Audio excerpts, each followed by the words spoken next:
Yeah, so as you can look right there, you can see that it says the empire of the natural born liars in the world, and they are the authors of confusion in 2023. It wasn't not so long ago in Britain when black people were treated less than human beings. Yes, it was a few years ago that this same empire that have used black people to make their empire great after World War II. Their parents went to England on a ship they call Windrush. And the same people that migrated to this country, their motherland, as British citizens in the 21st century, the same people who were British citizens and subjects are no longer British citizens or subjects.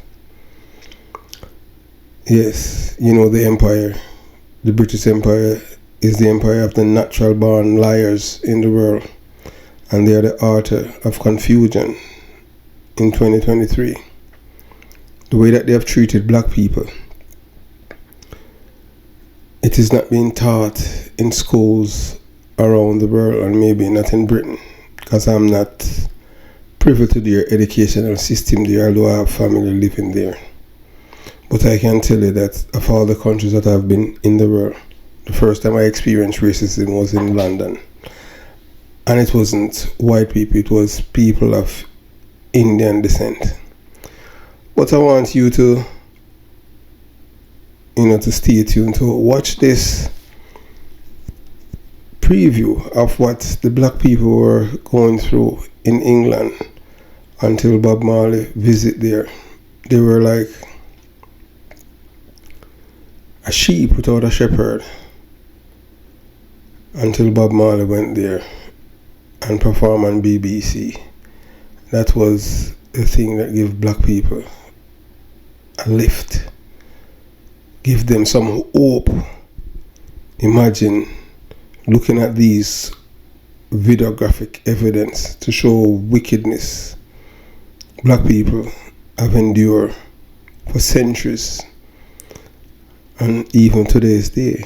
Although I'm choking up because I'm a black man, to see that these people, they are the same ones who are telling other countries in the world about human rights. Where were they then when black people wanted human rights? All they have been doing, anything that they're doing, is not to make any other country better, but to destroy them. So I want you to watch, you to listen, and you to decide and see who is responsible for the evil that's going on in this world today, and it's been carried on by the same race of people. How and when this wickedness is going to stop? When will the world get a savior so that this world can start speaking truth, honesty, decency and ethics and morality? You watch, you listen, you decide.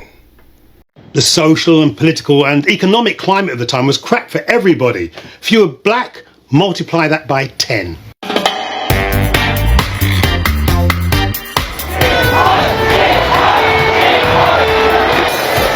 Britain was for me, quite a hostile place growing up.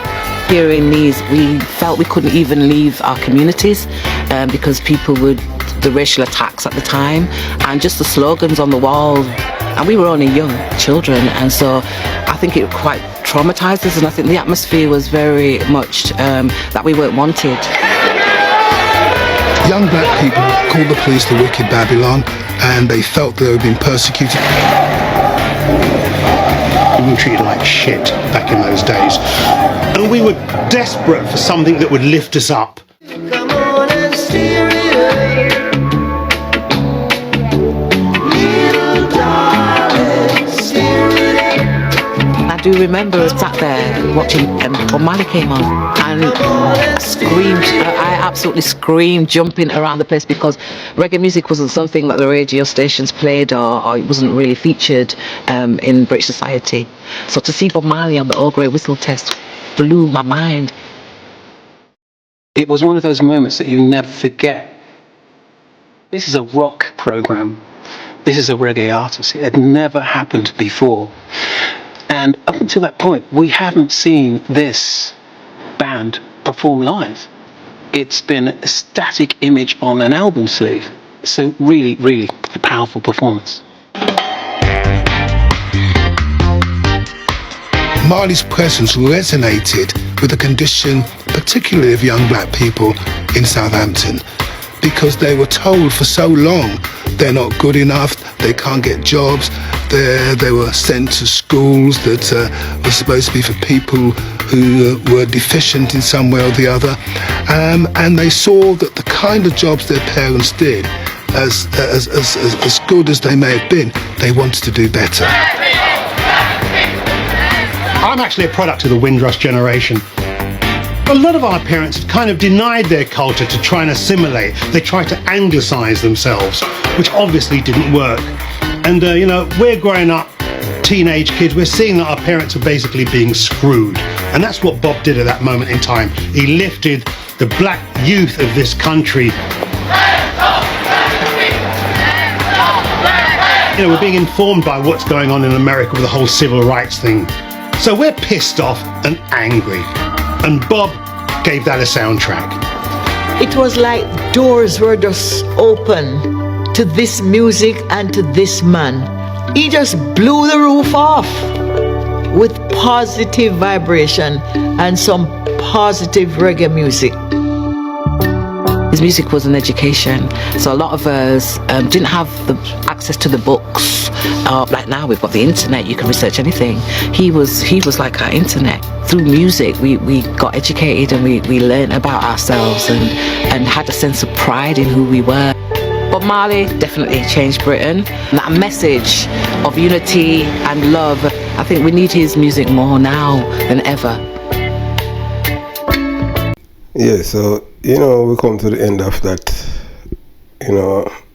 video to show you what it was like being black in Britain then. There is nothing happy about the video itself, but to just give you a true historical happenings of what happened to black people back then. Imagine living in a country that you were born and you were treated worse than a dog. Remember, a dog have 4 legs. A dog cannot talk. A dog cannot communicate. A dog cannot drive buses, build railroads, and grow your empire. But the dog is treated much better than you, and the dog has been receiving the red carpet, whilst you have received nothing but disdain, hatred, and denigration, and hostility towards you as a people because of the color of your skin. How does that one feel about that? How can one reconcile of what they have done? How about some decency? How about the British Empire, now that they have a white Indian man, although he's black, we can see that he's black, but he's Indian, because Indians are black people, so they want to, Indian is a total different race from black people, although they are black people, because nobody wants to associate with black people, even when they are been through same things but in a different time. Wickedness is just wickedness. There's no way around it, and it is still happening in today's 2023. Yes, how the world is going to change to make this world a better place, where each person treat the other person as he or she would like to be treated, and stop treating people based on the color of their skin. How is that? Black people should not be here, but they are still here. They have done everything to extinct the black race, whether you want to believe it or not. But we know that the British Empire is the mother of all evil. They are the one that started racism. Everything, every ism you can think of. When will this wickedness end? When will these lies stop? Thanks for tuning into the Truth Communicator. Have yourself a beautiful day.